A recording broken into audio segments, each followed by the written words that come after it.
تعلیم کا مقصد ہمیں خوبصورتی سے پیار کرنا سکھانا ہے۔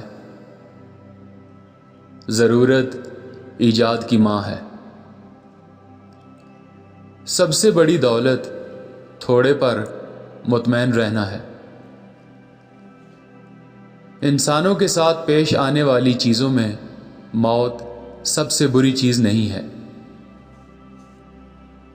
مجبوراً کی گئی جسمانی ورزش جسم کو کوئی نقصان نہیں پہنچاتی، لیکن مجبوری سے حاصل کیا گیا علم ذہن میں ٹھہرتا نہیں۔ محبت محض خود کو مکمل کرنے کی خواہش اور جستجو کا نام ہے۔ ایک خالی برتن زیادہ شور کرتا ہے، اسی طرح جو کم عقل ہوتے ہیں وہ زیادہ فضول گو ہوتے ہیں۔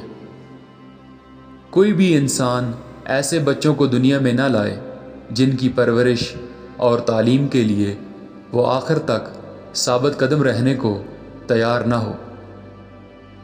خوبصورتی دیکھنے والے کی آنکھوں میں ہوتی ہے۔ کردار محض طویل عرصے تک جاری رہنے والی عادت کا نام ہے۔ فضیلت ایک تحفہ نہیں ہے بلکہ ایک مہارت ہے جسے مشق درکار ہوتی ہے۔ ہم درست عمل اس لیے نہیں کرتے کیونکہ ہم افضل ہیں، در حقیقت ہم درست عمل کر کے فضیلت حاصل کرتے ہیں۔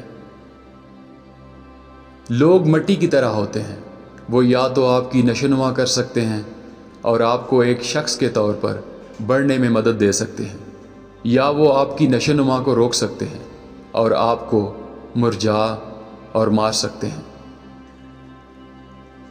محبت ہر انسان میں پیدا ہوتی ہے۔ یہ ہماری حقیقی فطرت کے دو حصوں کو واپس ایک ساتھ جوڑ دیتی ہے۔ یہ دو میں سے ایک بنانے اور انسانی فطرت کے زخم کو مندمل کرنے کی کوشش کرتی ہے۔